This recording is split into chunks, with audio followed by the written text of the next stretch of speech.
if you'll pray with me. Well, Paul. Oh, you got to do that. Sorry, you're doing the introduction before I pray. Yeah. Okay, go ahead. Sorry. I think we all know Paul, and he's done several presentations. I was able to watch him do a presentation at a small conference in Nauvoo a few weeks ago, which is similar to what he's going to do tonight. And he talked about the Underground Railroad and how he believes that it's likely that the Mansion House was involved in that. And it certainly is the case that was a lot of that going on in this area, in the Nauvoo, Quincy area, etc. But Paul will take you through all of that after Deb offers an opening prayer. Thanks, Robert. Let us pray. Our Heavenly Father, we thank you for this opportunity to gather once again for our Book of Mormon Perspectives Forum. We would ask that you would be with Paul and bless him as he shares his presentation with us. We so appreciate his dedication and his commitment to us by preparing things on short notice. And so bless him in his preparation.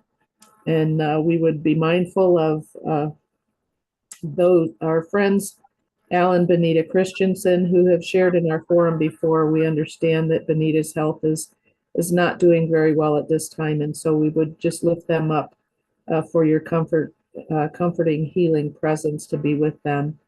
We're so grateful that we have this fellowship, and we're thankful for the respect that we have for one another, that we're able to share our various perspectives. Be with us now as we share together. We ask in the name of your Son, Jesus. Amen.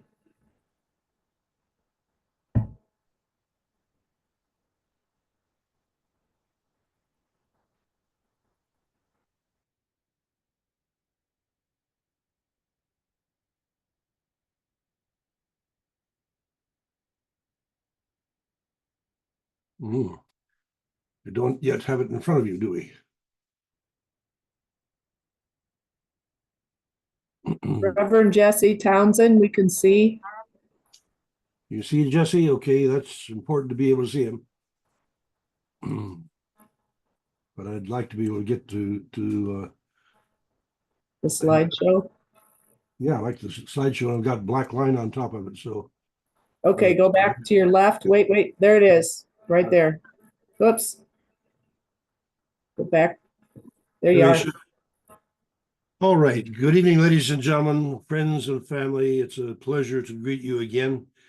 I'm not in the habit of presenting so frequently, but when we have dropouts, then that's my duty and joy to step in. And so this evening, I'd like to share with you about the slaves and the saints. The research I've been doing comes about as a result of archaeology at the Joseph Smith Historic Center over many years. And actually, much of what I'm going to be showing you, talking with you about, was done back in the 80s.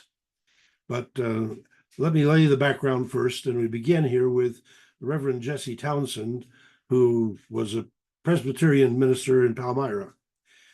He is the first conductor on the Underground Railroad that I have found tied to the church people, and he was the pastor of the church that Lucy, Hiram, Sophronia, and Samuel Smith joined in Palmyra in, I think, about 1828. He went to Quincy carrying the message of the Home Missionary Society and was part of the establishment of the Lord's Barn, which had a couple of pastors. I mean, Asa Turner, the primary one, who served as the pastor and stayed in Quincy preaching love for all of God's children. And the result was that several of the local and regional churches traced their origins to the Lord's Barn. And it served as an abolitionist symbol with Presbyterian and Congregationalist conductors on the Underground Railroad, and contributed significantly to Adams County, Illinois, around Quincy, be identified as the hotspot for abolitionists, the main heartthrob center for the abolitionists in the state of Illinois. To understand the circumstances, you need to go back to this Fugitive Slave Act of 1793. This was a law passed by Congress to enforce the slave clause in the U.S. Constitution. It was signed into action by President George Washington in response to a dispute between Pennsylvania and Virginia over the extradition of a fugitive slave. The law keyed in responsibility that states who were not slaveholding states would return fugitive slaves to their owners, because the owners were entitled to property. And when slaves are property, then clearly when property escaped and it belonged to the owner, then it was legal to return them. And they found then that anyone who helped a freedom escaped slave could be fined up to $500 a year and imprisoned for up to a year. And that, of course, when you're talking about a $500 fine for people that are making 50 cents a day, that could very well put them in debtor's prison. And since the senior Mr. Smith spent time in debtor's prison, then the Smith family knew that danger. The law allowed for any judge or magistrate to rule on the fugitive slave cases, and so comparatively few slaves escaped, even though they had heard the familiar refrain from the Declaration of Independence that all men are created equal. In this context, we need the Missouri Compromise, which was a law passed in 1820 that temporarily settled a national debate over slavery in new states. The compromise's main provisions were to admit Maine and Missouri, with Maine as a free state, Missouri admitted as a slave state. A line was then drawn along the 36th parallel, dividing Louisiana Purchase, so that the southern part would allow for slavery, and that would basically pick up Texas, and the northern part, and Arkansas too, for that matter, and the northern part then would be slave free. But it was allowed in Missouri, which was above that 36th parallel.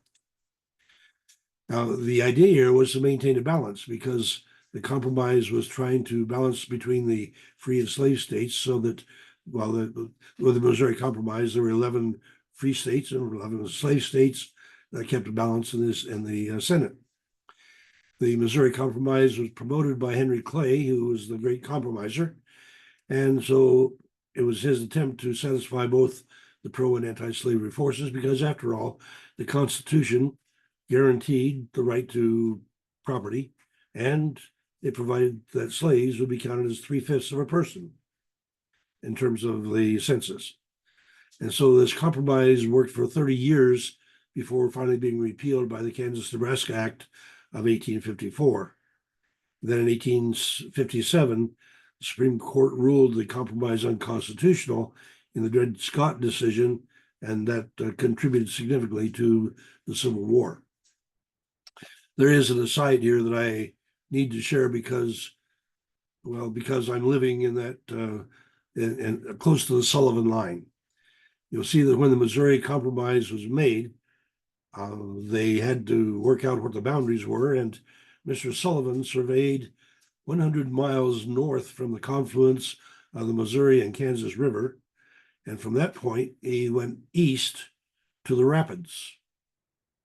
Well, the irony of it is the only rapids to the east that he could have hit would have been the Des Moines Rapids, which were between Montrose, Iowa, and Keokuk. Well, he was describing the rapids as being on the Des Moines River. And so the question about where is the boundary between Missouri and Iowa was it was a serious question. Governor Boggs, the famous Governor Boggs, who in 1838 issued the extermination order to drive the Missouri occupants called Mormons out, in 1839, got wind of a set of honey trees along the northern boundary of Missouri. And so he sent the sheriff to collect the taxes on those honey trees. It, to the best of I can calculate, would have been probably $6 worth of taxes. But the sheriff came back empty-handed, saying these people are living in what they consider to be a hairy nation, and they say they don't pay taxes to Missouri, they're in Iowa. And I'm sure if the Iowa people were coming and taxing, they would say they're in Missouri. Well, that boundary then between Iowa and Missouri became quite a dispute. And Governor Boggs sent the sheriff back to collect the money on the taxes on those honey trees. 3 of the honey trees got cut. The sheriff disappeared for a while, apparently finding comfort in the arms of someone that could comfort him. And the governor decided he better take action, so he ordered up 1,500 of his Missouri regulars to go collect the money from those honey trees in northern Missouri. Well, 1,500 guys with 5 wagon loads of whiskey and guns from the Missouri militia were headed toward Iowa, which was a territory. Governor Lucas in Iowa heard about the 1,500 Missourians coming to attack Iowa, so he called up the Iowa militia, which hadn't been formed yet. So all he was calling up was a bunch of farmers with pitchforks and shotguns to come and defend Iowa. Fortunately, the 2 armies never ran into each other. The Missourians, with their 5 wagon loads of whiskey, were able to have a pretty good party, and they shot a deer, divided the deer in half, labeled one half for Boggs and one half for Governor Lucas, and used them for target practice until there wasn't much left. Then had a military funeral and said, "Hey, this has been pretty good fun." In the meantime, December arrived, and Iowans, knowing the cold was about to hit, determined to go back home. And so they just simply recommended, let's have the surveyor come back and reestablish the line, which is what they did. And so the Sullivan line got reestablished with a post every 10 miles across between the 2 states. And every 10 miles, there was a post with Missouri's face on one side, Iowa on the other. It happens that Lamoni is 3 miles north of that line. My farm is 3 miles north of that line. And so to be able to participate in this fascinating chunk of history, which very few people know much about, the Honey War of 1839, but because it covers Lamoni, which is now my hometown, and because it relates to this fascinating Governor Boggs, then I wanted to include that part of the story. Now, the Mormons had moved into western Missouri in 1831. W.W. Phelps was one of the ghostwriters. He's a ghostwriter for Joseph Smith. And I quote him, "In connection with the wonderful events of this age, much is doing toward the abolishing of slavery and colonizing blacks in Africa," unquote. Well, this idea of colonizing blacks in Africa was actually something that had gotten started quite a lot earlier. And the blacks that had been in New York that went on to Nova Scotia were the ones who in the late 1700s started the colony in Liberia at Freetown. But here's Smith and Phelps advocating for, well, actually they're advocating for Zion, and they were trying to make a provision for the blacks. They were wanting to baptize savages, and his Evening and Morning Star represented the Mormon view far better than that of the slave-owning neighbors. And so for the Mormons to establish Zion, a city of righteousness where everyone was equal in the western reaches of a slave state, was a bit of a cultural misfit. And Joseph Smith is quoted as saying, "Looking into the vast wilderness of those that sat in darkness, how natural it was to observe the degradation, the leanness of intellect, ferocity, and jealousy of a people that were nearly a century behind the times," unquote. These are fun people. Joseph Smith Jr. had a variety of attitudes toward the African Americans in his career. He grew up in Vermont, which was the first state to emancipate slavery. He spent a bunch of time in New York, which got rid of slavery in 1799. That's not quite correct. I'll get to that later, though. In 1799, New York decided that they would no longer have slaves because they would make the children of slaves serve 25 years if they're women, 28 years if they're men. And so New York ended slavery in a progressive manner by 1827. But anyway, Joseph Smith wrote about the dark people of the Book of Mormon, and he showed that they would ultimately prevail over the light-skinned Nephites. And he welcomed blacks in Kirtland and Nauvoo. They were actually allowed to utilize the temple, and a few blacks were ordained to minister under his leadership.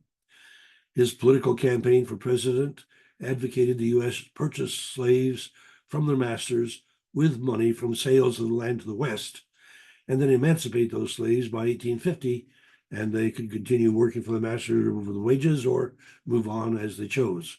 But that way the slave owners would not be out their property, and the problem could be solved. However, it's interesting that while he was trying to run for president, he called upon Colonel Solomon Copeland to run as his vice president, and Copeland's wife and two of his slaves had been baptized, but he was a slave owner. And so it is curious that in 1844, while running for president of the United States, he did invite a slave owner to be his running mate. One of the more interesting people of the Mormon history here was David Rice Atchison. He served as legal counsel for Mormons in Jackson County in 1833, and they helped to elect him to the legislature in 1834.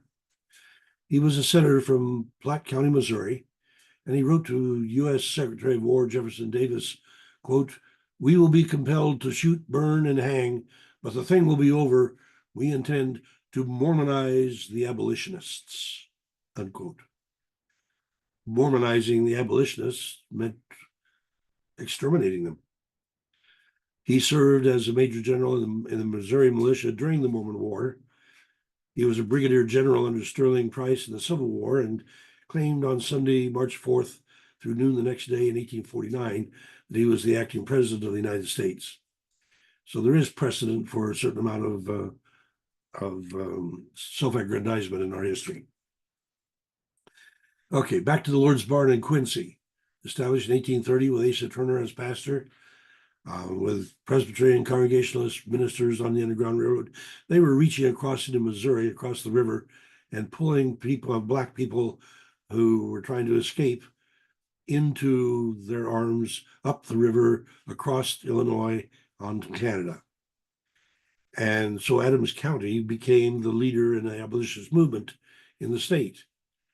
And the slaves could either go north by water on the river or by land. One of the early advocates, David Nelson, established Marian College in Philadelphia, Missouri in 1831. And in 1836, pursued by a lynching party, he abandoned his effort to teach the blacks to read the Bible and fled to Quincy, where he gained a sympathetic response and became a hero for the anti-slavery evangelicals based in the Lord's Barn. Elijah Lovejoy in St. Louis published support for Nelson, and as a result, his press was destroyed. Elijah Lovejoy was a fascinating, compelling abolitionist.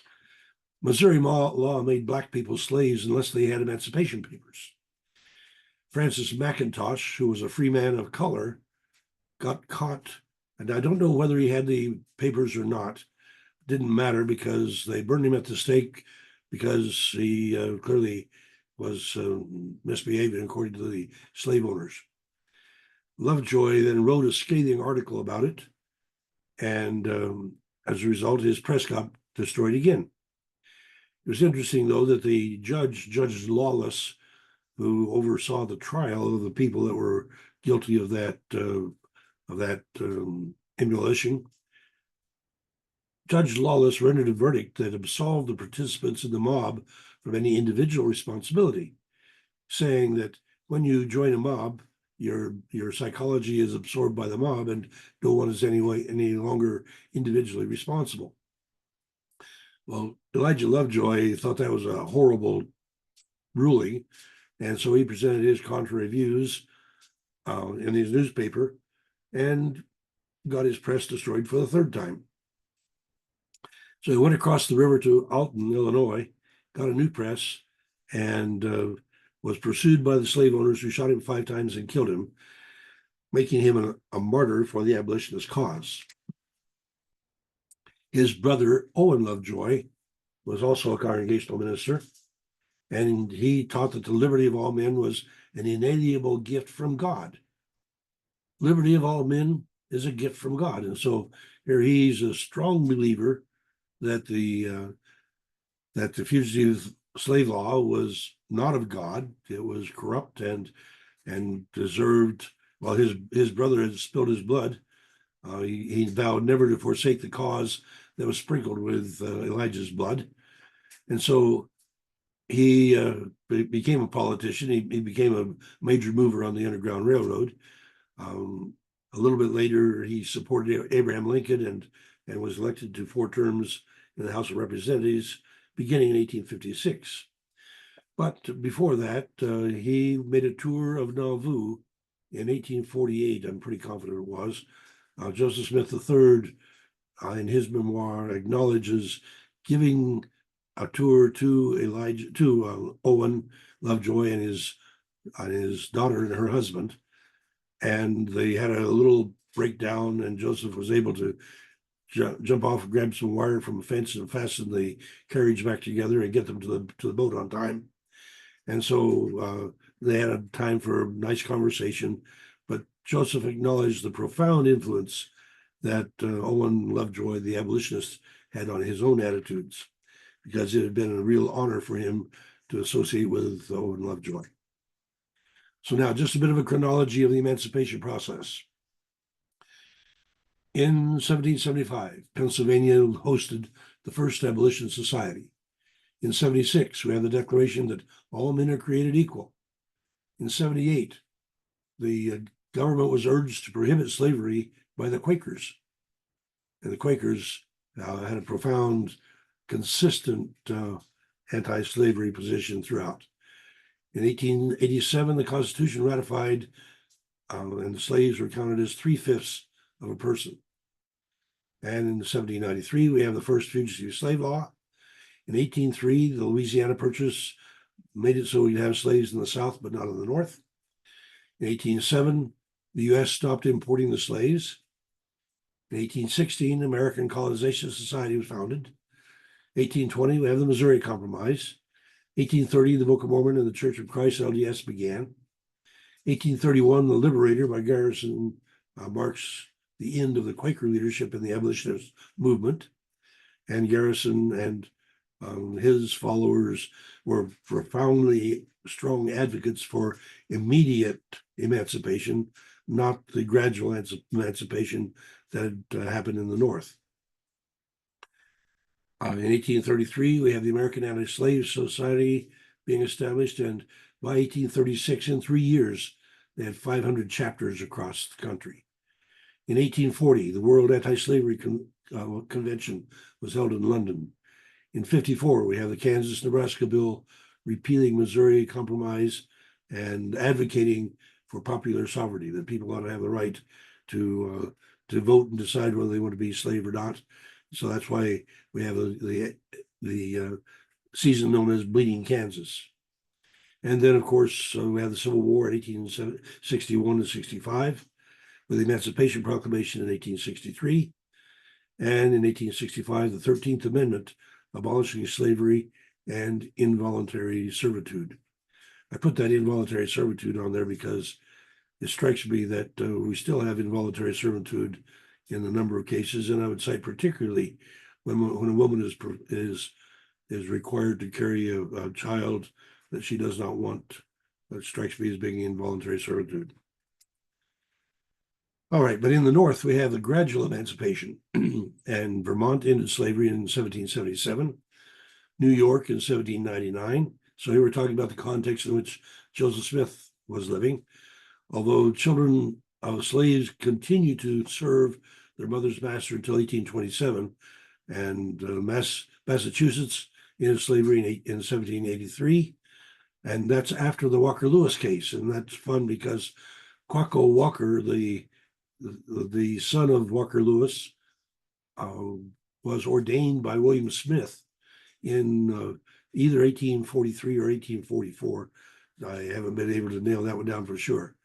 But Quaco Walker, as a black man ordained by William B. Smith, came from the Walker Lewis, who was one of the more famous and wealthy blacks who escaped slavery in 1783. And he was able to get his family educated, and Quaco Walker was an educated black man who then William Smith felt was altogether qualified to be an elder.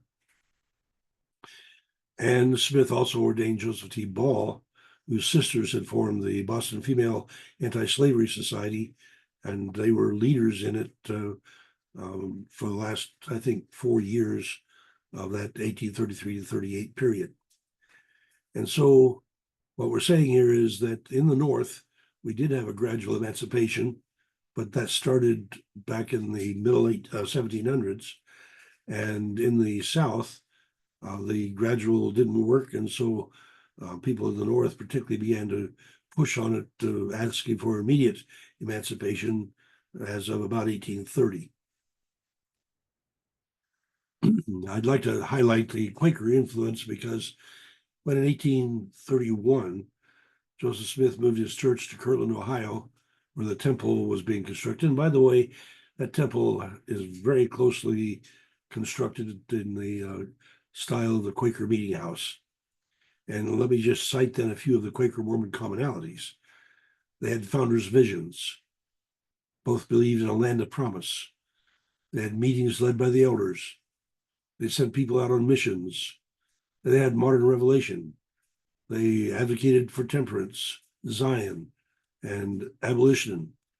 And the fact is that Benjamin Winchester was one of the key Mormon missionaries who went into the Delaware Valley and converted a number of Quakers, several of whom came to Nauvoo. Bishop Edwin Woolley, the Stout family, William Weeks, who was the architect of the Nauvoo Temple, for example. So there's a very powerful Quaker Mormon connection, and that at least infers, again, a sharing of the abolitionist vantage point.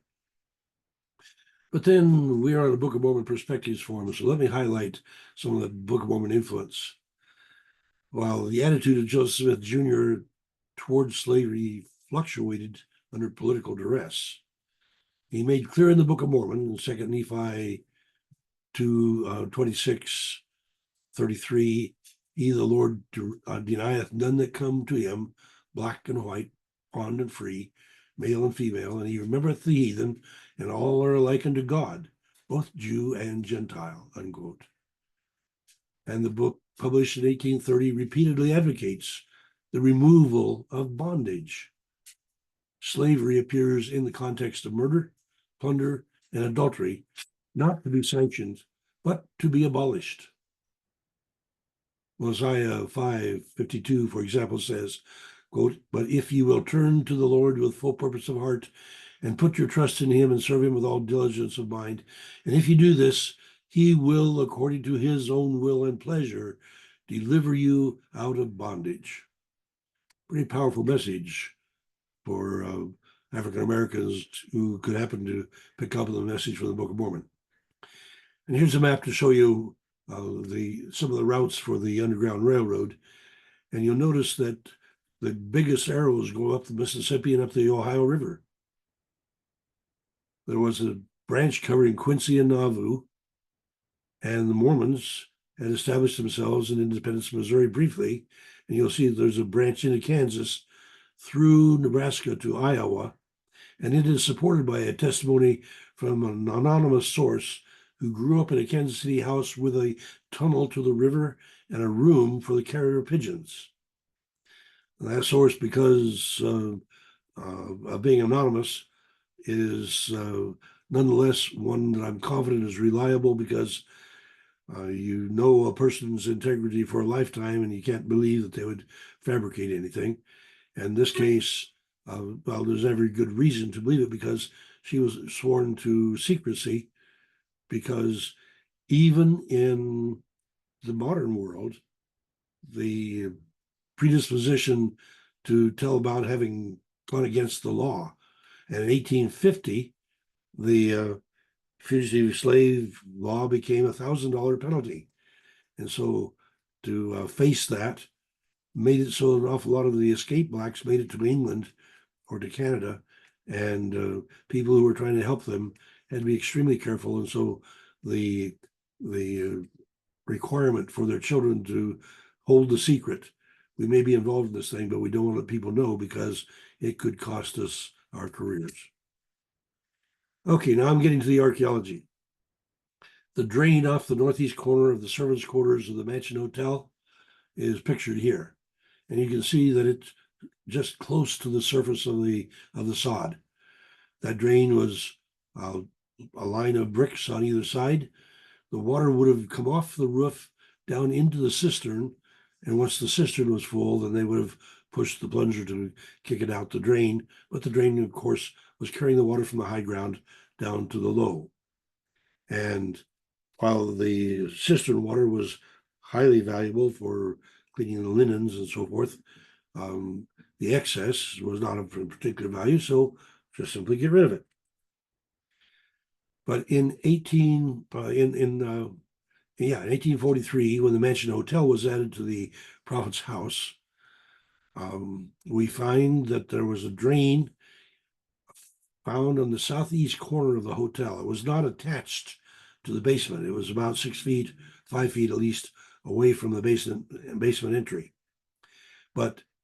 And so it did not drain the basement itself, but it angled southeast from the house a full 3 to 4 feet deep, but not deep enough to drain the basements. And so here you can see we encountered it. I believe it was in 1981, and we just encountered it by the smear in the soil as we were digging that square. So went back to it in 82 and expanded to see this picture, and then we got back to it again in 83 to clean that area out. But let me just lay you a bit of background here, because it's interesting that the homestead had a number of hiding places. There was one under the keeping room in 1840, which was added in 1840. There was a bee house under which Joseph Hiram had been buried until 1928, and I got to excavate that one in 1971 under the instruction of Robert Bray.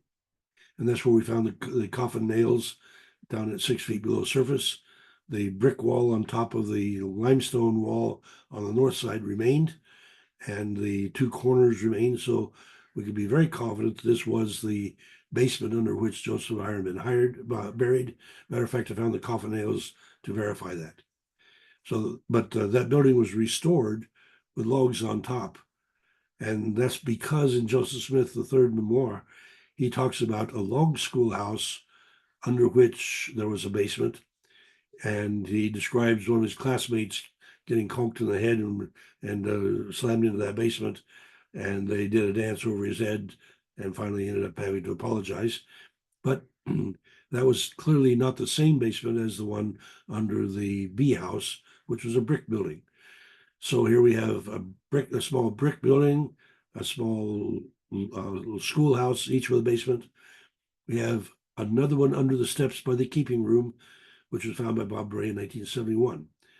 The steps had a hiding piece that folded away so that you could pick up the bottom 3 steps and hide 2 men underneath in the brick-lined cavity, drop the steps back over them and completely hide them, obscure them by the steps on the east. And then immediately to the west of them, and you can see on the picture here that there's a cistern, and the entryway to the basement is next to the cistern. So underneath that entryway, before it gets to the cistern, is where that hiding place was. And then the cistern, of course, is another possible hiding place. So here we have 5 potential hiding places for Joseph Smith and potentially for escaped slaves on the homestead site. But now here we go back to the excavated feature, the feature that we found on Inwood 47-3, feature 7. And we had this was the excavation as of July of 1983. And you can see the drain has a few brick fragments along the sides, has a trench down the bottom for the water to flow, but the brick alignment has been pirated out, and they took the bricks away from the basement in 1890 when the hotel wing was demolished. And so that means the drain would have had the bricks taken at that time as well. But the fact that from this corner to the southeast, this feature went, well, we only excavated 10 feet because that was the size of our square. But in that 10 feet, angling toward Water Street, it would have been big enough to hide 3 adults with another 10 feet before it got to Water Street. So we're probably talking about 6 adults that could have been hidden in this drain. And being able to hide 3 to 6 or more people is significantly larger than a hiding space than what Joseph Smith would have needed for himself. And so it could very well have been for evading fugitive slave hunters and hiding the escaped slaves in that drain. The coals from the brick piracy era left, as you can see, but Joseph Smith might have designed it for his own use, but the size clearly indicates it's a facility for several people. And it's interesting to note that this drain does not drain the basements. It does not just simply take the water from the surface, the high surface, and carry it to the low surface, like the previous drain or previous drains I could have shown you. This is the only one that provides this 3-foot fall drainage channel lined with bricks, vaulted to make it so that people could, they would not be totally, they couldn't stand up in it, but they could easily crawl through and sit there and be totally obscured. All right, just a little bit more on this history. I find the story of Isaac Sheen to be fascinating. He personally escorted a slave from Maryland to Canada, and so was deeply involved in the abolitionist cause. He joined William Smith's branch of the Mormonism, providing for a publishing facility in Covington, Kentucky. And from there, he advertised for a Black woman to marry him so they could dispute the miscegenation law. And with Joseph Smith III, he edited the New Saints Herald and advocated human rights. While he was with William Smith established Palestine Grove, Illinois, as his headquarters. And there, Stephen and Repta Richardson, who had joined the earlier church, then joined William in 1847 to 50. Stephen had been ordained a priest in 1843 in Nauvoo, but their home in Palestine Grove is remembered to have had a living room floor in the house lifted up, and there was a place for slaves to hide under the floor. And then the floor would be put back in place, covered with a rug, and the runaway slaves were never caught there. And my understanding is that the Repta was also somehow related to the Hale family. And so the idea that the Hale family, which had scattered itself from New York across Ohio, across Illinois, may very well have been connected in this Underground Railroad system. William Smith is one of the most fascinating parts of the story, for he was the prophet's youngest surviving brother. Don Carlos would have been the youngest brother, but he died in 1841 while working on the Times and Seasons and the 1840 edition of the Book of Mormon. But William, who lived from 1818 to 93, was ordained an apostle in 1835 with some dispute. That is, there were some of the others that didn't agree that he should be an apostle. But he served as apostle for several years he became the editor of the Nauvoo Wasp, and the Wasp was a bit of a stinger. He referred to Thomas in Quincy, no, in the down south, Thomas Sharp, but he made the emphasis on the ass and his stinging wasp. That newspaper then was later taken over by John Taylor, but it was William Smith who beat Thomas Sharp for a seat in the assembly, and so that's one of the ways that Thomas Sharp really got annoyed with the Mormons. He, in 1845, got his wife, who had been ill for years, with well, the story is that she had 50 gallons of fluid drained off her legs, and they got to Nauvoo in May of 1845. She died just a few days later. 2 days after she died, then William was ordained to be the patriarch, and he saw presiding patriarch as being patriarch over the church. Brigham Young saw him just as a patriarch of the church. So by October of 1845, he was excommunicated by Brigham Young, and he joined Adams briefly and then Strang. I find it interesting that he blamed Brigham for the death of Samuel, accusing him of having had Samuel poisoned, and also blamed him for the death of the Hodges brothers. And Bill Shepard of our Strangite group, who I don't see on and with us tonight, but who has written so powerfully about the Hodges brothers, has a bit of the story here too, because William didn't think the Hodges brothers were guilty of the murder of the Mennonite minister in Iowa. Brigham Young said that the Hodges family was a criminal Mormon family, and so he stereotyped them as criminals, and two of the Hodges brothers were executed at Burlington, hung to death as a very major public scene in 1845. Two others of the brothers died that same year, one of them in Brigham Young's backyard being stabbed, and the other one being escorted from the county seat to Nauvoo and somehow disappeared, but he was being escorted by Brigham Young's assistant. And so here was someone that did not get along with Brigham Young well at all, and he went and established his own church with the headquarters in Palestine Grove. He associated with Isaac Sheen, who became his publicist.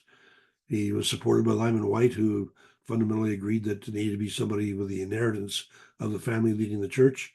Lyman White was in Texas, but the effort by William Smith to lead a church didn't work well. He ran into some legal problems in particular that caused his church to dissipate. Nonetheless, he was a very interesting and colorful person.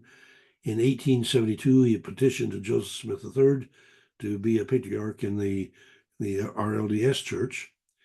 Joseph III received him as a high priest, but not as a patriarch. And in 1886, he was, I think, the only person who had been there in 1836 to witness and experience the remarkable spiritual outpouring at the dedication of the Kirtland Temple, who was there to share his testimony and help people relive what a marvelous experience that had been. Now, we just had the remarkable presentation by Kyle Walker this last Thursday, and Kyle has just published a new book about Catherine Smith Salisbury. That is the older sister of one of the oldest sisters of Joseph Smith, the prophet. And she remembered the Book of Mormon plates coming to the house in September of 1827. And she got to hold them wrapped in cloth, found the 3 rings, found them heavy, indicated they rustled like a bit like paper being shuffled with your fingers. She settled in Plymouth, about 40 miles from Nauvoo, and then Fountain Green. Her husband and she joined the RLDS in 1873, but had pretty good relationships with the LDS as well. She married in 1831 to Wilkins Jenkins Salisbury at Kirtland. He was involved in the Zion's Camp expedition of 1834. He became a 70 in the church, was excommunicated 2 years later for too much drink, and he was a pretty good blacksmith apparently, but he died in 1853, leaving his family in poverty. And so Catherine Smith was she was far enough away not to be easily contacted by other family members, but she became a remarkable testimony of her memories of that foundation period for the Book of Mormon. And she lived until 1900, and so was interviewed quite frequently in her later years. Fascinating lady, but again, when asked about her involvement in abolition, she strongly supported the abolitionist cause. Exactly what that means is not clear, but since her brother was involved in the abolition with Isaac Sheen and the Richardsons, then I'm not sure if her home was part of the Underground Railroad or not, but she strongly supported the abolitionist cause as a later statement, which implies the possibility, certainly. Okay, Joseph Smith III, November 6 of 1832 until December 10 of 1914. 54 years, the prophetic leader of the Reorganized Church of Jesus Christ of Latter-day Saints. It's my privilege to represent this man in his home in Lamoni. And I found the Callie Stebbins testimony written in 1932 at his centennial. And she shared that before he became a minister, living in Nauvoo, and she and her husband had been friends with him since that time, that he started to go from the farm to town to do some shopping, and he heard a voice that said, "Put the log chain in the wagon." Now, he had no particular need for the log chain, and so disregarded the voice, started to take off. And he heard the voice again, and it said, "Put the log chain in." And apparently it was lying there on the ground, so he hopped off and grabbed it, tossed it in the wagon, and went on to do his shopping. And then he returned to go back home. And I think he probably was in that lowland right next to the Pioneer Cemetery where he encountered two young men with a loaded wagon stuck in the mud. And so he pulled out his log chain and pulled them out, and did that in spite of the fact that they were two of the sons of one of the men who assassinated his father. Sister Stebbins lived to be 100 years old. She lived in what now is a big brown house north of the big church in Lamoni. And I remember visiting her when I was a kid, and my parents would stop to visit Sister Stebbins. And I had no idea of how significant the visit would be to me later. But she had a pump organ, and of course, as a kid, I pumped on her organ, made a noise. She lived until 1958, and she was cared for by a blind lady who was actually the daughter of one of her cousins. But the two ladies lived there very quietly. But she remembered Joseph Smith III as having two lessons that came off of that log chain experience. One, do good to those who would harm you. And second, we've got to learn to forgive if we're going to learn to live together in peace. I like this gentleman of peace. Further, in 1866, he wrote a letter to Samuel Powers, one of the men who had ordained him. And in that, there's a quote that peace is eminently our mission. Peace is our purpose. Peace ultimately is the purpose of the restoration. For us to learn to live together in peace for eternity is our ultimate goal. So again, I really admire this man. Now, 1865, he wrote a document which went into the Doctrine and Covenants, section 116, and it was disputed in our last conference because he referred to Negroes And some people thought that we ought to kick that out because Negro is no longer an appropriate term for us to use. But his question, the quote that to me is a salient point in that document, is that it is expedient in me that you ordain priests unto me of every race who receive the teaching of my law and become heirs according to the promise. Unquote. Joseph Smith III was saying people of every race are entitled to the ministry. And this is right after the Civil War. And so there were cautions, and as a matter of fact, he indicated that we should be cautious in ordaining people. Don't be hasty in ordaining them. Interesting that also follows in the call for women to be ordained, to not be hasty about it, but where there are people who are qualified to minister to their people or to all people, then it is appropriate that they should be ordained.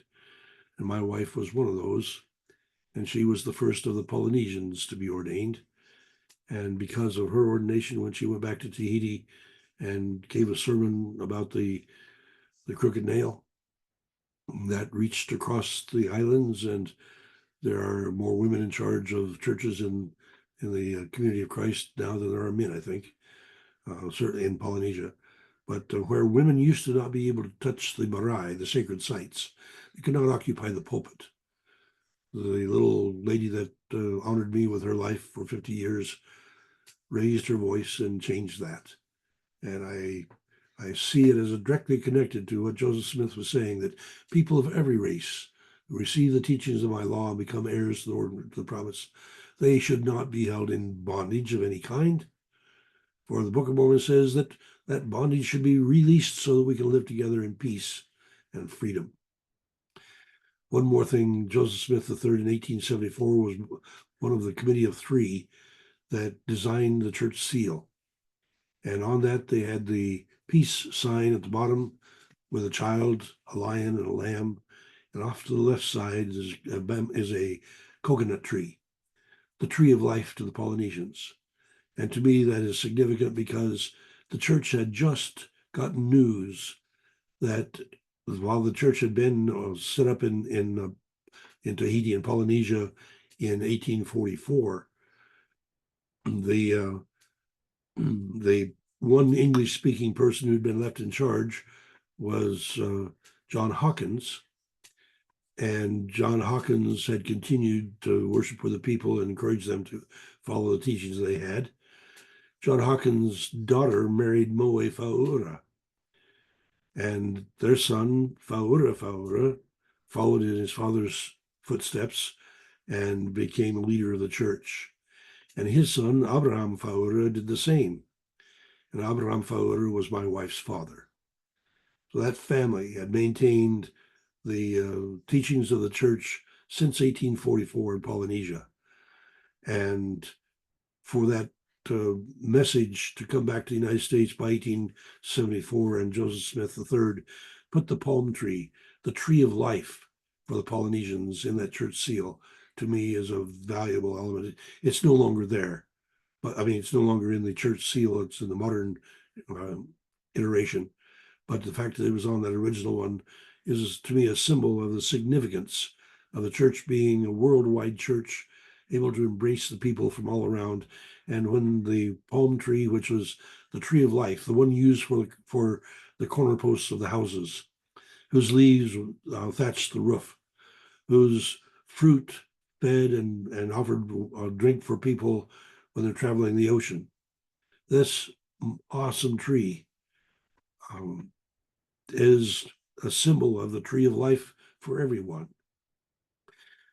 Well, I wanted to also highlight then that for Joseph Smith III's colleagues to have been cited that the saints were abolitionists, that comes from the Nauvoo Heritage of the Organized Church in the Journal of Mormon History, volume 16, and that's Richard Howard's article.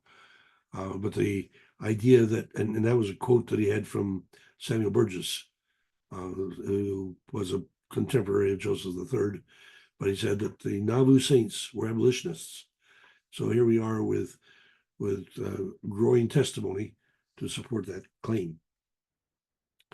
In summation, and here I've gone a bit longer than I thought I would, a great deal of circumstantial evidence connects the Mormons, and especially the Smith family, with the abolitionists. While the numerous hiding places on the homestead and the mansion house lots may have been intended for Smith, whom we know used them on occasion, they also would have been available for escaped slaves.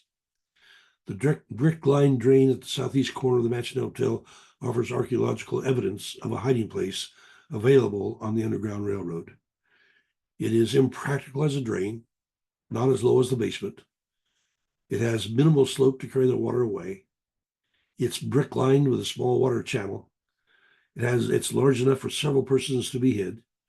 It's obscured by the bushes at the corner of the hotel, where Emma had planted the lilacs to decorate the facility.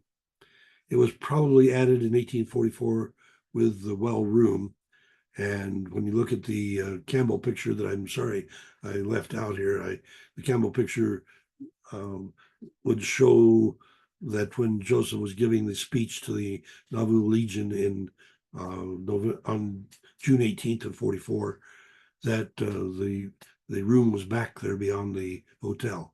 And so there's a bit of a problem with that in my thinking, but nonetheless, if the well room was added, then that was beyond the drain. You can see in the picture on the right, the drain is about 5 or 6 feet from the entryway to the basement. And so they would have had to pipe the water to it to make it functional as a drain. All right, and so I'm asking for the Mormon abolitionists to please come out. There's a good deal of additional research into the relationship of early Mormons, especially the Smith and Hale family, with the abolitionists, and their cause should be productive. I have the one KC source who refuses to be identified because of secrecy she swore to as a child, who shared that she grew up in a brick house along the river with a tunnel from the house to the river, facilitating slaves to escape in Missouri by crossing to Kansas. They then walked north to Iowa Territory and on to Canada and freedom. She indicated the house had a special room for passenger pigeons to facilitate coded communication with others on the route of escape. So the secrecy of this illegal activity mitigated and still prevents a clear and accurate account of specifics of the railroad. Yet pieces are assembling to tell the story of abolitionism among the early Mormons. All right, I yield to your questions and comments.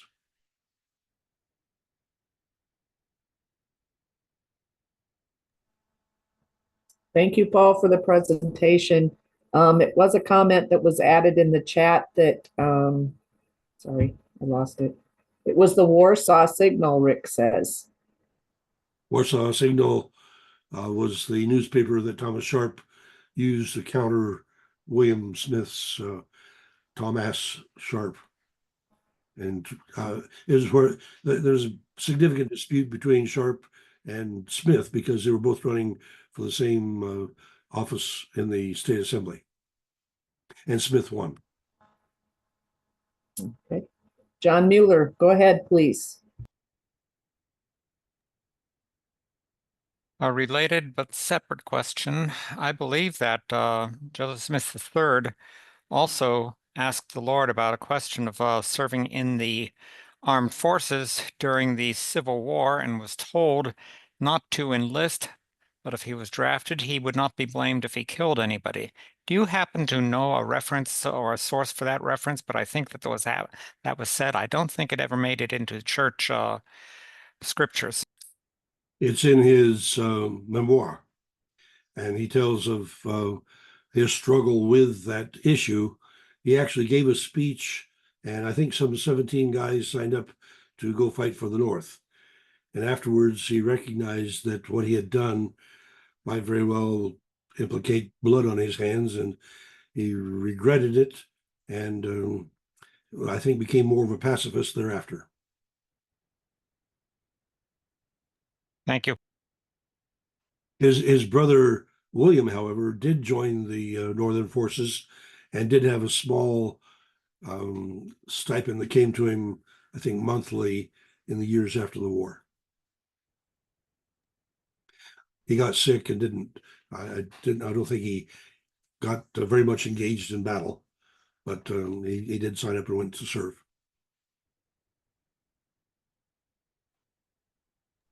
Okay, Val, go ahead. This is mostly just a comment. Years ago, I lived in Kirksville, Missouri for about 5 years. This was in the 1990s, from 90 to 95, and I don't remember the exact year, but there we had a procession to commemorate the honor the city of Quincy because of what it had done for the church when it was chased out of Missouri.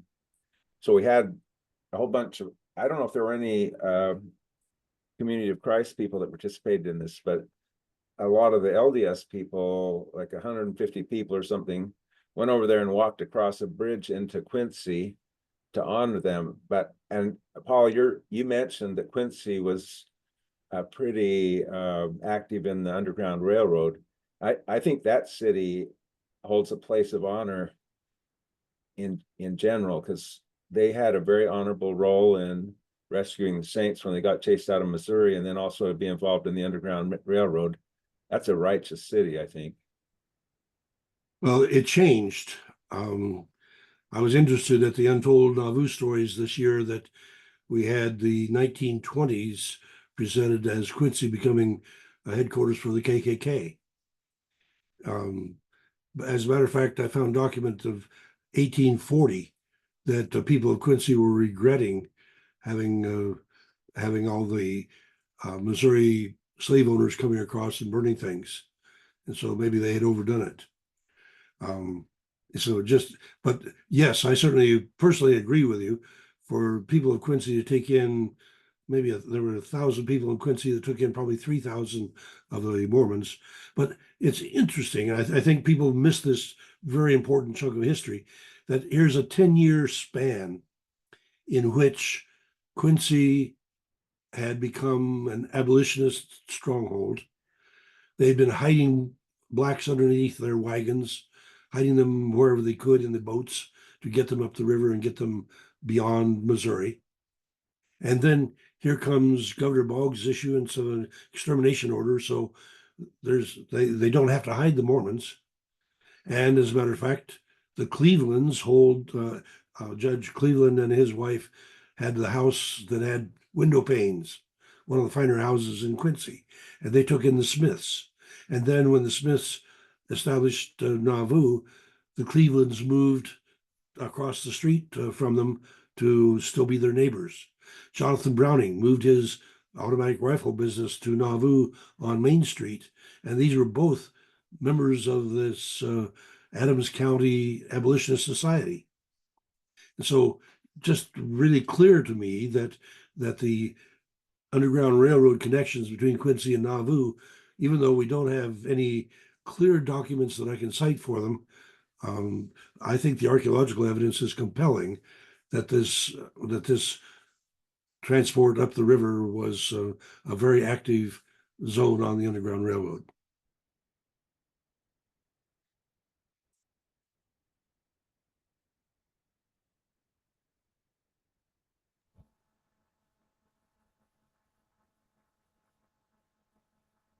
Okay, who's next? We're being quiet tonight.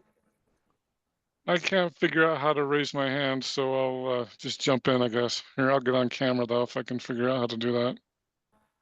How you doing, Paul? Hey. Good to see you. Hey, there's the gentleman that turned my interview into a book. Thank you, Rick. I was just wondering, is this something you're working on publishing? Yes, I have a draft ready to go to John Whitmer, almost ready to go to John Whitmer for publication. And I'm also planning to present it at the John Whitmer Association Independence in September. Oh, nice.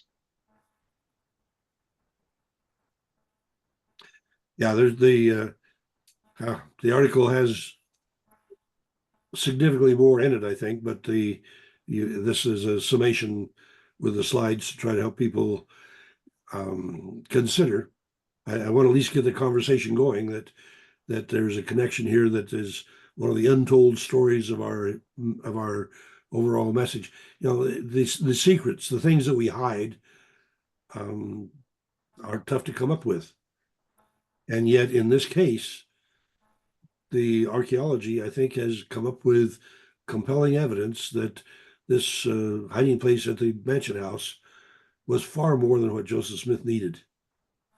And I've been working on it now for, what is this, 40 years, trying to come up with a better alternative. And the best I can come up with is that this place was used on the Underground Railroad.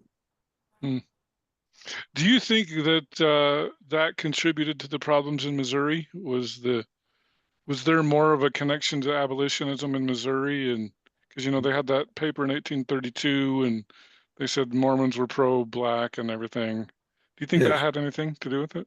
Well, the Atchison statement that now that it won't take us very long to kill them all off, but we're going to Mormonize the abolitionists. And those abolitionists were well, many of them were Canadians. They weren't even Americans that came into Missouri. So for Missourians to have to adjust to a bunch of foreigners coming in and advocating abolition of slavery was very cross-culturally counterproductive.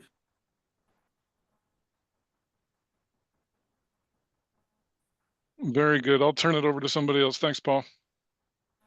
Okay, Rick Gadusek, and then James Lucas, and then Rainbow Eagle. Go ahead, Rick. Okay, hi Paul. Thanks for presenting tonight. You just talked about printing or making into an article or something like that. One of your slides, I think, had a misspelling of the state Kansas. It was missing its second S. So you might look it over before you publish it. You had mentioned a Judge Wallace, I think. Judge Wallace? Yeah, did you mention a Judge Wallace in your presentation? I don't think so. Judge Yeah. Wallace. Judge Wallace was James Wallace in Caldwell County, who took over the Charles C. Rich house, covered Yeah. it with cupboards and expanded it so that it would be hidden, and lived there. And we have Wallace State Park as a result because he considered it very kind for the state of Missouri to provide for him so easily to get started, because when the Mormons were driven out in 38, he got to acquire that already developed property with well and house and barn and so forth. And Yeah. he was able to acquire a couple hundred acres at no cost. Yeah. Yeah. You and I had a little conversation about that history of Wallace State Park, and I sent you a flyer that Missouri, the state of Missouri put at the as the background of the park. Do you remember that? I don't remember what the flyer said, no, but Okay. we had a conversation. Yeah. Okay. I just wanted to know if that was the same Wallace figuring in from a different point of view. I didn't know there was such a tree called a honey tree. So that's something I learned tonight. Do we still have them? Yes. Well, they're not nearly as frequent around here anymore, but the honey trees would be. It's because the Iowans cut them down. Yeah, they would come back in the war. Oh, but Okay. it was common in the frontier days for the bees to take a hollowed out tree and use it as their Oh, honey hive. okay. So, yeah, it just became. I mean, if a person had a honey tree on their property, Yeah, okay. government So, wanted tax money from them. Well, okay. that was So clear. it could be any tree that the bees had built a hive in. That's right. Oh, okay. I thought it was a new species. Good Um, enough. Let me go back to your judge question. I think the judge I mentioned was Judge Cleveland, with yeah, with whom Joseph and Emma stayed. Joseph would have only stayed with him for about a week after he escaped Missouri and got out of jail. But Judge Cleveland and his wife took Emma and the children in for nearly 3 months. So Okay. they felt a very close kinship there. And then Cleveland's moved to Nauvoo to be close to their good friends. Okay. My next question is something that's kind of puzzling. It's about blacks being ordained in the, I don't know how to say it, RLDS church, but not being ordained in the Salt Lake church. That is correct. Brigham Young said the blacks were subject to a curse of Cain, and Okay. he was pretty harsh in judgment against anyone that would have sex with somebody who was of the wrong color. Yeah. And because that curse was not lifted until 1978, then that has been that's a Brigham Young residual that the church is still dealing with to some extent.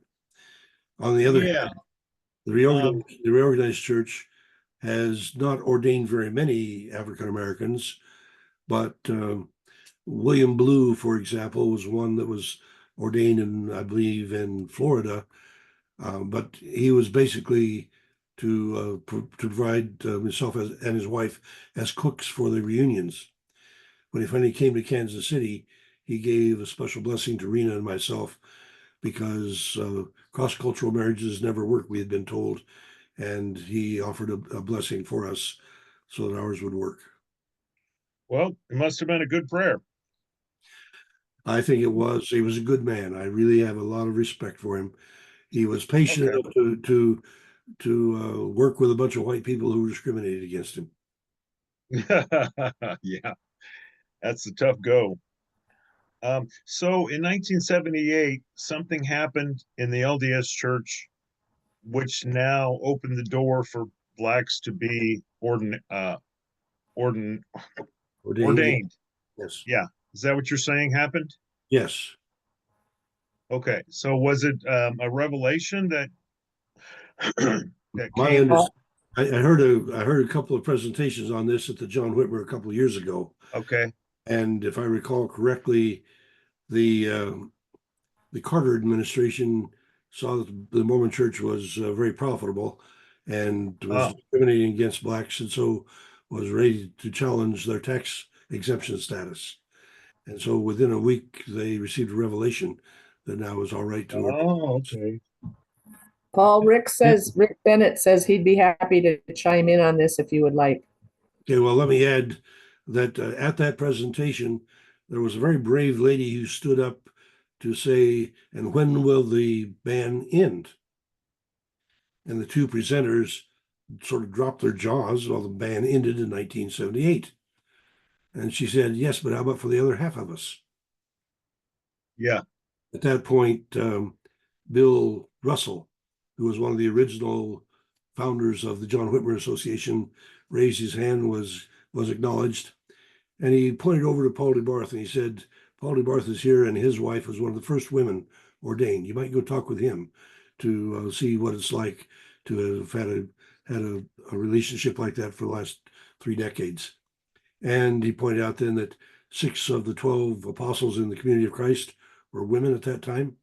And so I got deluged at the end of that meeting from people wanting to know what it was like to be married to a woman minister.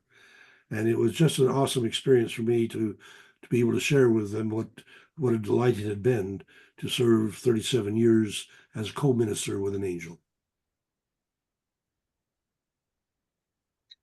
Okay, thanks. Rick Bennett, go ahead and chime in. Yeah, so I'll just mention that really quickly. I think Paul didn't quite remember that right. There was a rumor about the Carter administration having something to do with the ban, but Matt Harris looked into that and actually wrote President Carter a letter, and Carter said, "Well, I remember helping him out with some land in Africa or something, but yeah, we never used the IRS to go after the church." So that's one of those internet rumors that didn't happen. But Rick, to answer your question, yes. So this is actually kind of in my wheelhouse. This is what I like to study. And between Paul Reeve and Matt Harris, you can get a lot of amazing information. But basically, yeah, I mean, Paul was right.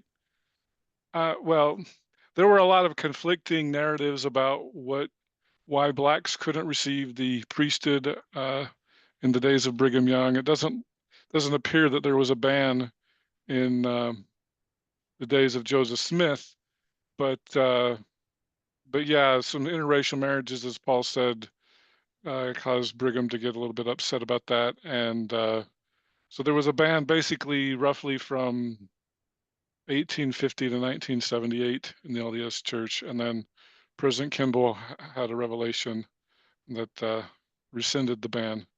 And so I don't know if you have any other questions about that, Rick, but that's kind of one of my topics that I love to talk about. So Thanks, Rick. I think So- one of the things that prompted President Kimball was he went down and dedicated the Brazil temple. They built a temple in Brazil. One of the people in the audience was a brother Martin, a black man. He was there for the dedication of the temple, but he couldn't go in. And I heard one account that really touched President Kimball's heart to see a black man there who was contributing to the construction of the temple, and he was heartbroken about it. And Brother Martin later became the first black general authority. So there were a number of things that fed into that. There were dialogue articles that apparently President Kimball read about the history of it that threw into question where this tradition had come from, and there were various things I think that fed into it. Rick probably knows way more about it than I do, but yeah, on that topic, Matt's the expert. I'm just repeating what Matt said, but basically, it's funny because President Lee, Harold B. Lee, purchased the land that became what became the temple right before his death, and it does appear Matt makes the case that President Kimball used that land as a way to highlight the problem, because in Brazil there were a lot of interracial marriages. And so he kept sending apostles, hey, what do you think we should do? We got a temple down here, and we've got all these interracial couples that aren't going to be able. Elder Martins was one of them. He was just a really good businessman. And Kimball promised in the mid 1970s that if he would remain faithful, I think if I remember right, I think he said that his son would go on a mission, and Elder Martins was like, a mission? How is that going to even be possible? And so Elder Martins was a very faithful member, went every week, contributed to a temple that he could not even participate in, and it was actually Bruce R. McConkie and some of because President Kimball would send him down to Brazil and be like, what do you think we should do? And once he got Elder McConkie on board, he knew that he had enough votes essentially to accept a revelation on it. And so yeah, Matt has some great information on that, and it's just really fantastic. So Thank you for clarifying.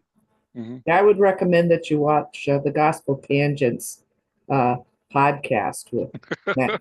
That'd be a really good one. Can I give you a hug, Deb? Anytime. James Lucas, let's go ahead, and then Rainbow Eagle.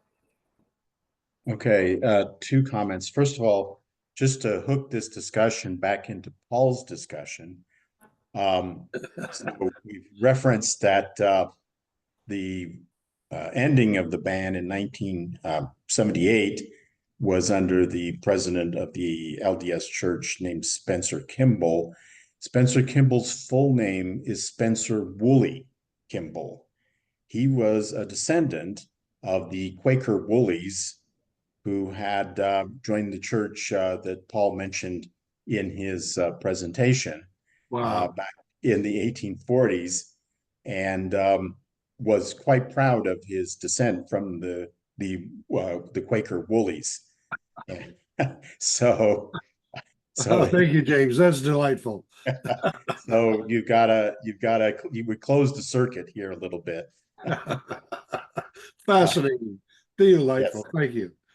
But I would, my next question is much more mundane. This is all interesting stuff we're talking about, but I was just going to ask, of course, the Underground Railroad is, now, very, it's been a subject of great amount of scholarly research. And so I was just wondering if in the course of doing this research, I have to imagine that there's people who've done histories of the Underground Railroad in Illinois.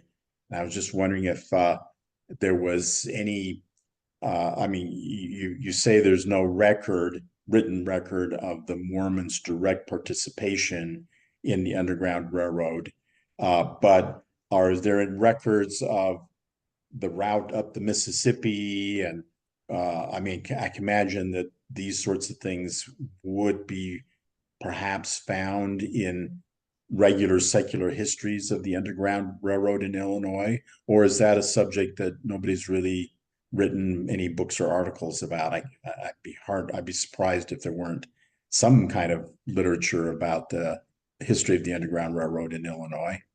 The map I showed with the arrows of the route Mhm. came from the National Geographic. And so, yes, there has been some rather interesting widespread research. However, it tends, well, what happens is people are researching a given person or family. For example, William Brown was a slave that escaped from Missouri into Illinois, got captured, was taken back. Somehow he got to be working for Elijah Lovejoy. And so that's where he got his education to be able to read and write. And then he escaped and made his way to become one of the companions of the Curtises. The Curtises, who it was a married couple, and Mrs. Curtis was she escaped as dressed as a young man, and a crippled young man, and then had her slave, the big old black slave, was taking care of her, and they were able to get on the train and in Georgia, Macon, Georgia, and make their way to Philadelphia. But she played the role of the white man well enough to pull it off, and he, of course, knew how to play the slave role very well.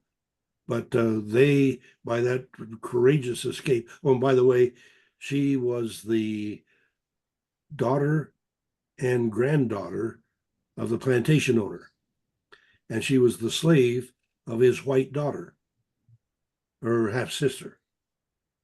And so, the nature of the intrigue in the family is fascinating. But they met to William Lloyd Garrison and went on the speaking tour for a couple of years, telling people their story of escape.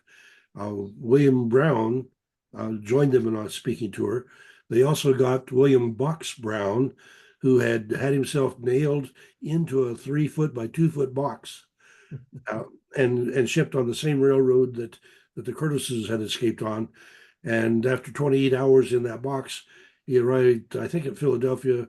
And when they pulled the nails out, he was able to get up and sing of his rejoicing at having arrived at the promised land. Now, we also have evidence that other people got in the box and died there. And one guy got in a box, got on a ship, and the ship went out to sea, was caught in the waves for a couple of days. He was suffering miserable, finally had to break out of the box. And whether he got sold back into slavery or killed on the spot is not clear. But we do have evidence of prisons in or persons in Georgia being punished for trying to boxing people that are trying to get out. And so it's just fascinating to see the range of escape mechanisms that people attempted, and a few of them did work, but they're just an awfully sad. Well, for example, there were 77 people that got on got on a boat in Washington, D.C., I think it was, and they headed out and got captured, and all 77 were sold south.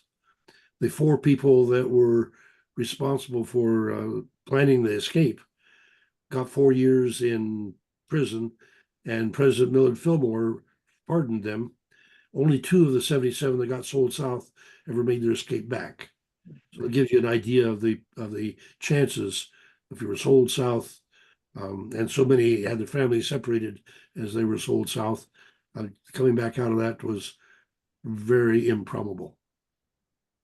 So I'm not sure I've answered your question, but it's certainly a good one because I think that as I look at the nature of the history, there's so many layers of the history here because we were hiding under the slave law. We're trying to honor that all men are created equal. Here we have the right to property.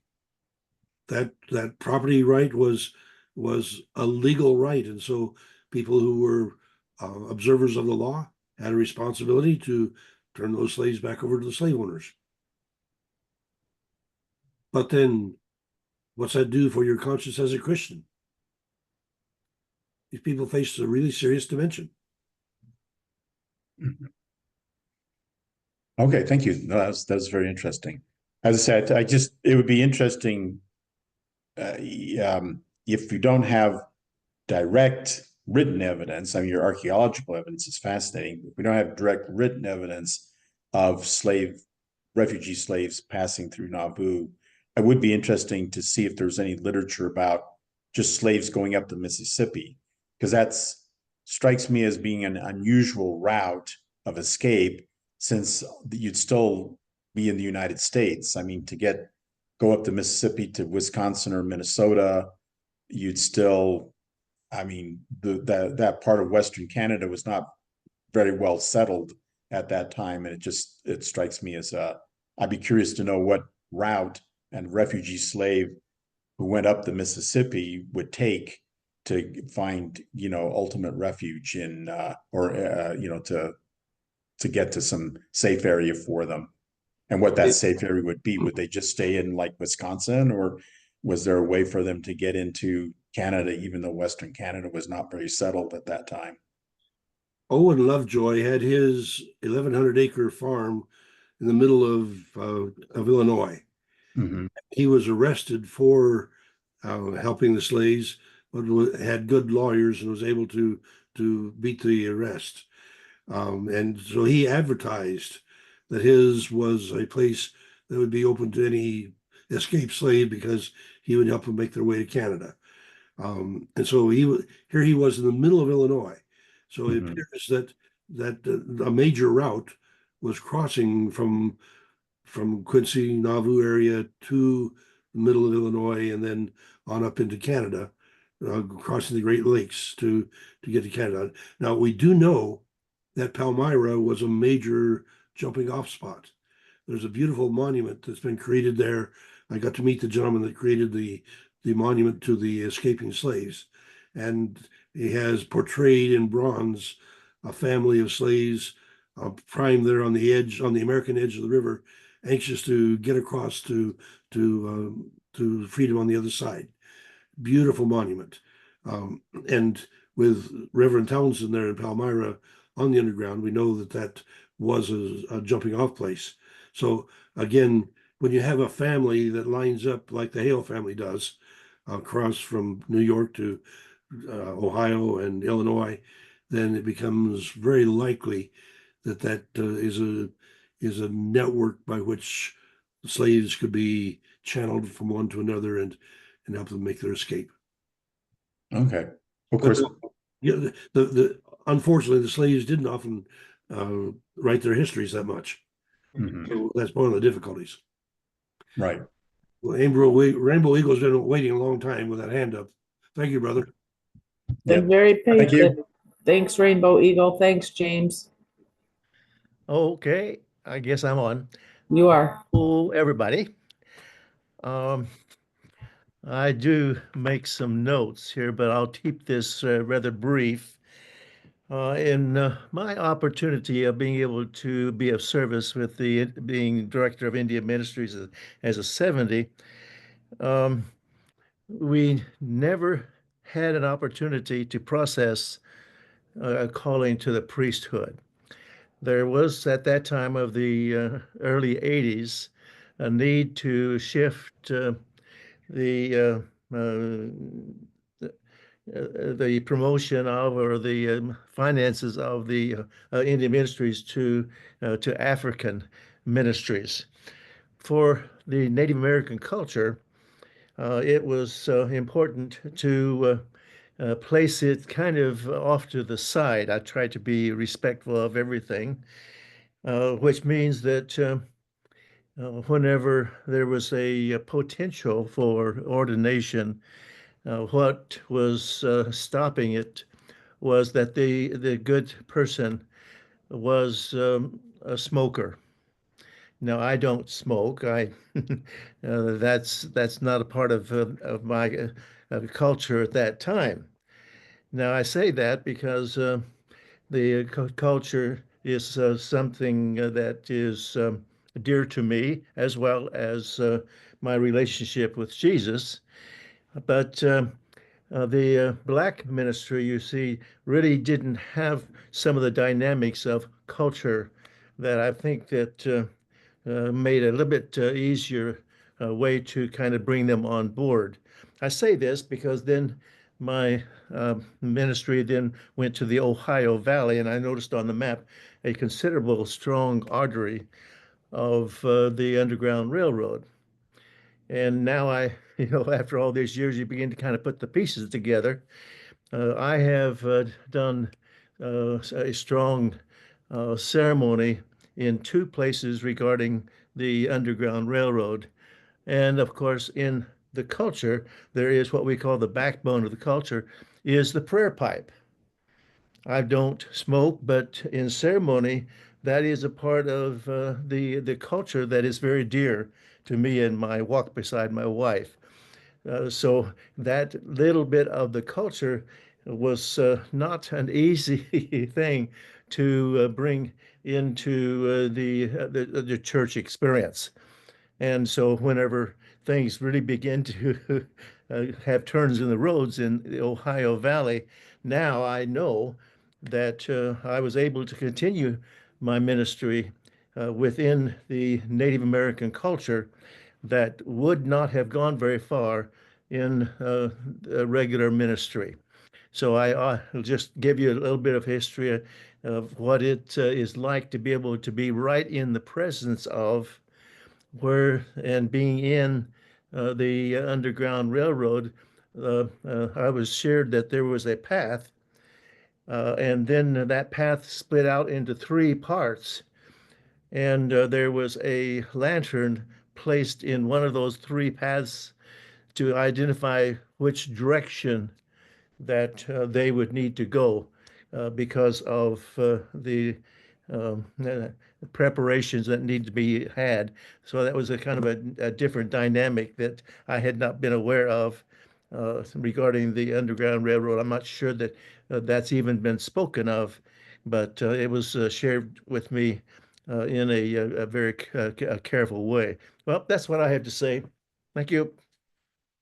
Well, interesting that the lantern would have been a coding message, just like my informant from Kansas City said the pigeons would be used to send out coded messages so that people knew that the refugees were coming. Mhm. Thank you.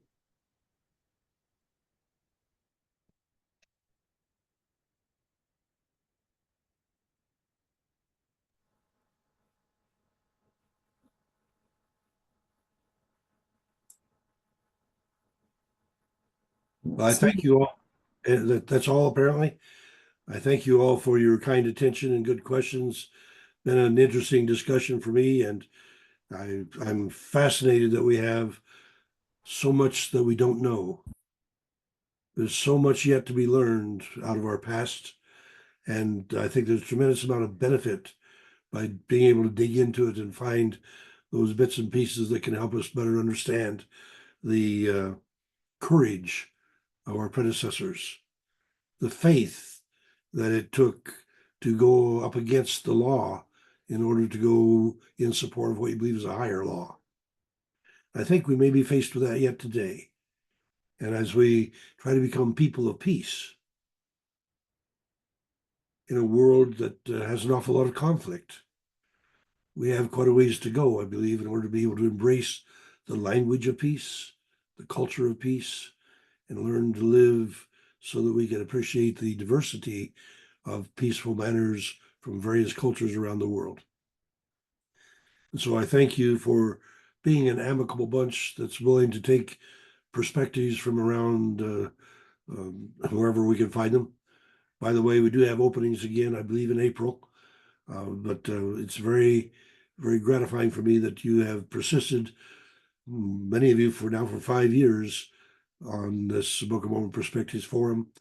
And while tonight we didn't talk a whole lot about the Book of Mormon, the fact that it is a very strong advocate to be freed from bondage, that theme struck me as I went back over it.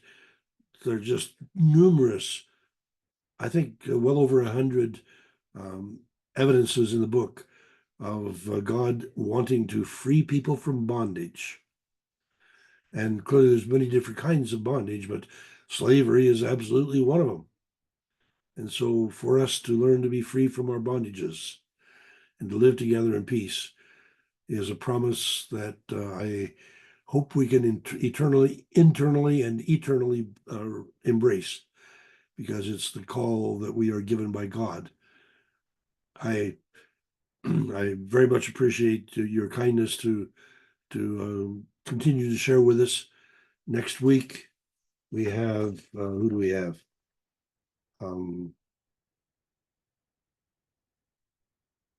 Let's see. We have Thomas Murphy. He was on briefly this evening. Thomas Murphy will be coming back. He's still on with us. Oh, Thomas, you want to say anything about next week?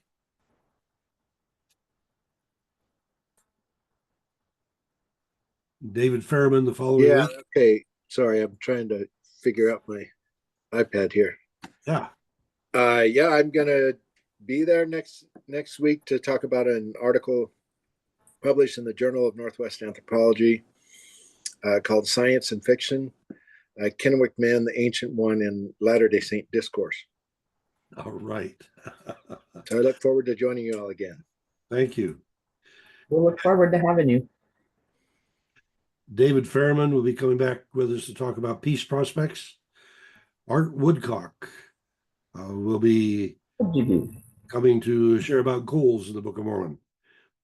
Bruce Van Orden is coming back to talk about truths. Ryan Daly will be showing us something of his collection of 400 Book of Mormons in English. We have an open spot on April 7. We have the review on the 14th.